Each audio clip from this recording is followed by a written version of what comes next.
साथियों नमस्कार और उम्मीद है आप सभी अच्छे नहीं होंगे क्योंकि आरआरबी ग्रुप डी के लिए जिस तरह से चीजें निकल के आ रही है तो कहीं ना कहीं ग्रुप डी छात्रों के लिए ये एक तरह से कह सकते हो यहाँ पे भविष्य बर्बाद है। और आपको जो एक ग्रुप डी में सिलेक्शन का अवसर मिलता, अपॉर्चुनिटी मिलता, वो अपॉर्चुनिटी भी अब कहीं ना कहीं खत्म होता हुआ दिख रहा है क्योंकि प्रक्रियाएं इतनी लंबी हो चुकी है कि अब कहना मुश्किल है कि आगे क्या होगा। और इसलिए मेरे मित्र मैंने लिखा एग्जाम डेथ, एग्जाम डेट नहीं, एग्जाम डेथ।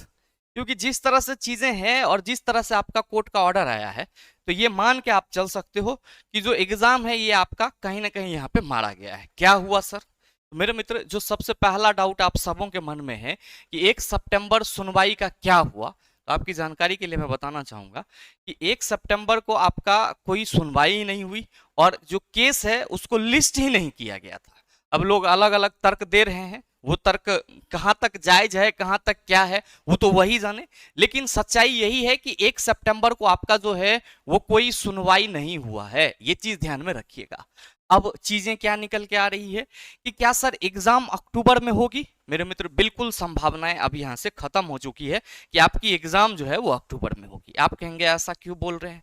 ऐसा इसलिए बोल रहे हैं चेला जी क्योंकि कल तो आपकी सुनवाई हुई नहीं और जो चीजें निकल के आई है, जो कोर्ट का मतलब कह सकते हो आपका स्टेटस आया है आपके केस का, उस स्टेटस पे अगर आप गौर करेंगे तो स्टेटस में जो आपको अगली सुनवाई की डेट दी गई है वो क्या है? तो सर 30/10/2025, यानी कि अब आपका अगला सुनवाई ही होगा 30 अक्टूबर 2025 को।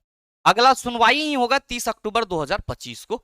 और जो लोग कह रहे थे कि हाईकोर्ट ने बोला है कि 1 महीने के अंदर चीजों को निपटा लिया जाएगा, चीजों पे अंतरिम फैसला आ जाएगा, ऐसा कुछ नहीं है। हाईकोर्ट की जो ऑर्डर थी कहीं ना कहीं यहाँ पे आके फुस हो गई। आपका तो 2 बार जो है वो सुनवाई ही नहीं हुआ।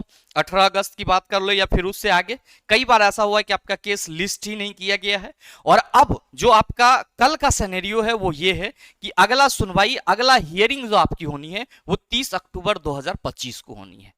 अब जैसा कि आप सबों को मालूम है कि हाईकोर्ट ने पहले से ही ऑर्डर दे दिया है कि जब तक इस पे कोई डिसीजन नहीं आ जाता है तब तक जो है वो भर्ती प्रक्रिया पे रोक रहेगा।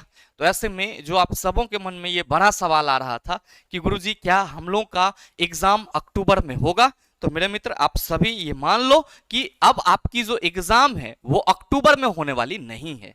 अब अगर आपकी एग्जाम होगी भी तो इसमें मामला यही है कि 30 अक्टूबर को क्या फैसला आता है उस हिसाब से रेलवे फिर देखेगी और आगे की चीजों को करेगी। तो ऐसे में एक सबसे बड़ा सवाल ये कि आगे क्या होगा। अब बहुत सारे छात्र परेशान हैं और परेशान होना जायज भी है क्योंकि ग्रुप डी जैसे वैकेंसी के लिए करोड़ों छात्रों ने फॉर्म डाला है। करोड़ों छात्र इस उम्मीद के साथ यहाँ पे फॉर्म डाले थे कि चलो और वैकेंसी में अगर हम कुछ नंबर से पिछड़े हैं तो यहाँ पे अपने आप को हम लोग सिक्योर कर लेंगे। हमारे पास एप्लीकेशन पे हजारों बच्चे ऐसे हैं जिन्होंने ये सोच करके ग्रुप डी का फॉर्म डाला था कि गुरुजी इधर हमारा कुछ ना कुछ कारण से छूट जा रहा है तो कोशिश कर रहे हैं कि 6-7-8 महीना में यहाँ पे जो हमारा एग्जाम होगा इसमें हम अपने आप को सिक्योर कर ले। लेकिन हजारों बच्चों और हजारों पेरेंट्स के उम्मीदों पर पानी फिरता हुआ दिख रहा है ये कोट कोट खेलने के चक्कर में।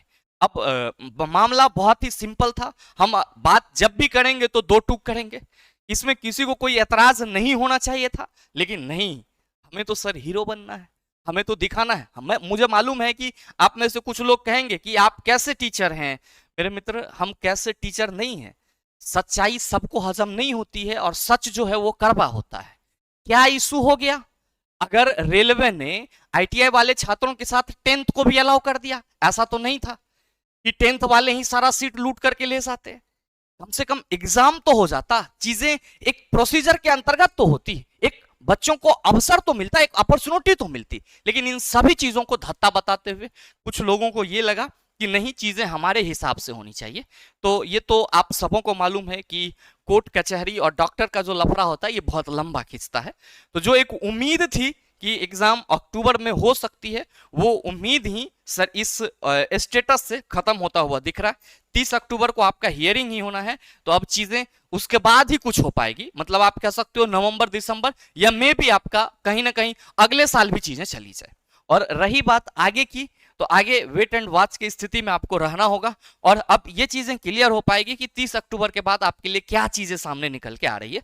और ऐसे अब रेलवे की अगर बात माने रेलवे की अगर बात माने तो रेलवे अगर इस वैकेंसी को अटका के भी रखती है तो मेरे मित्र एएलपी 2025 का जो आपका सिनेरियो है उसको कहीं ना कहीं आगे बढ़ाने का काम करेगी।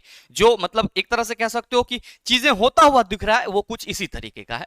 तो जो भी छात्र तैयारी कर रहे थे बस हम यही कहेंगे, आगे के लिए आप अपना तैयारी कंटिन्यू रखिए और कोशिश कीजिए कि आपदा में भी अवसर मिले आपको।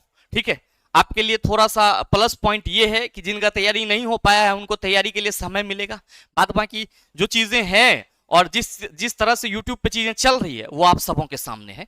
बाद बाकी आपकी क्या राय है नीचे कमेंट करके जरूर बताइएगा, आपके कमेंट का इंतजार रहेगा। बहरहाल मिलते हैं अगले सेशन में, तब तक के लिए best of luck, thank you, have a nice day.